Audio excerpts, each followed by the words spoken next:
Follow LangFocus on Facebook, Twitter, and Instagram.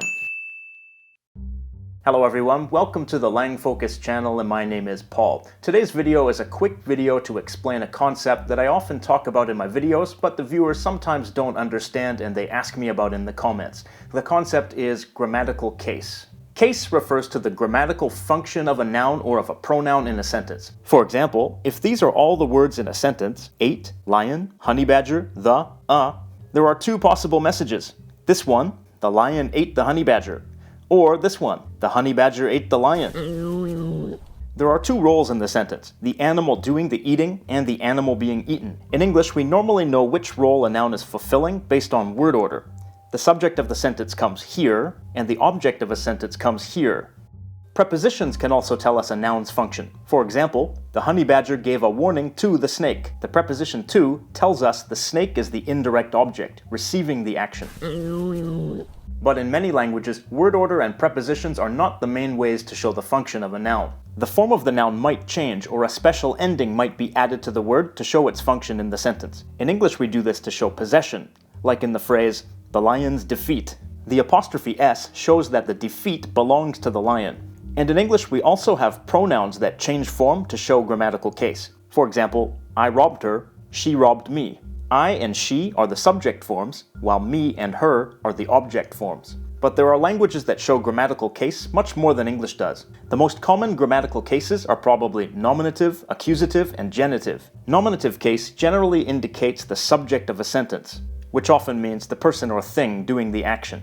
Like this in Arabic, akala al-waladu tafahatan, meaning the boy ate an apple.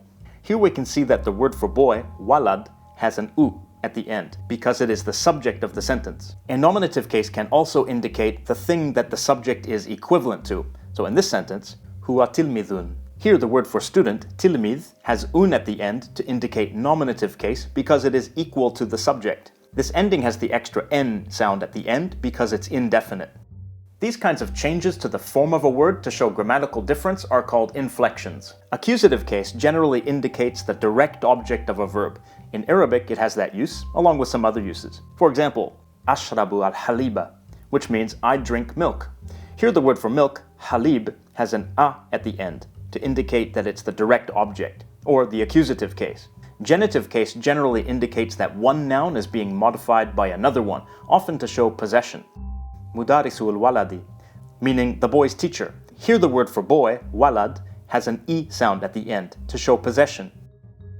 Those are probably the three cases you're most likely to run into, but depending on the language, there are numerous other cases as well. The dative case is generally used for a noun which receives something. Something moves towards that noun. Pecuniam puellae non dedi. I didn't give the girl money. Here the Latin word for girl, puella, has an e at the end to indicate that she is the indirect object, on the receiving end of an action. Locative case is used to indicate a location. Here's an example from Turkish. Evde bir kitap okudum, which means I read a book at home. Here the word for house, ev, has de at the end to show that it's the location where the reading took place. In English, we use a separate preposition like at, in, or on to show location, rather than a case inflection. Instrumental case is used for a noun that is used as a tool or a means of completing an action.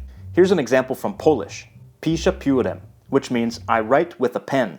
The word for pen, pióro, ends with a final o, which is replaced by em because it's the instrument being used to carry out the action of writing. Notice that because of that ending, there is no need to add a standalone preposition meaning with. Those are some of the most common cases. The main thing to keep in mind is that the form of the noun or of the pronoun changes depending on its function in the sentence.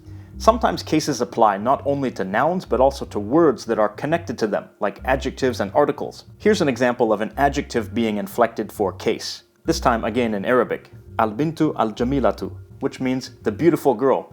Here, the noun for girl, bint, has the nominative case ending, and so does the adjective jamila. But the Arabic equivalent of h at the end of the word changes to a t sound before the case ending.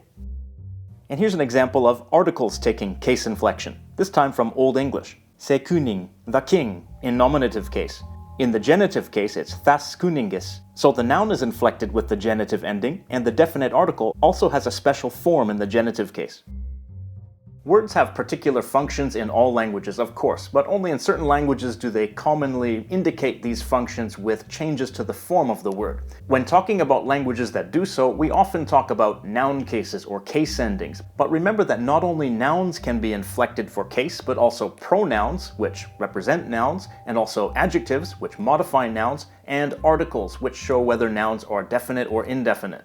I hope that was a helpful summary for anyone who needed clarification. So, the quick question of the day: do words in your language change form depending on their function in the sentence? If you can think of an example, let us know in the comments down below.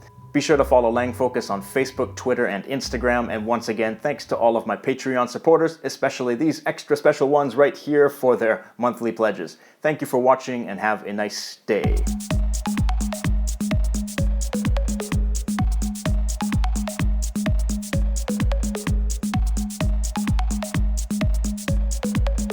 Oh, right, and Happy New Year.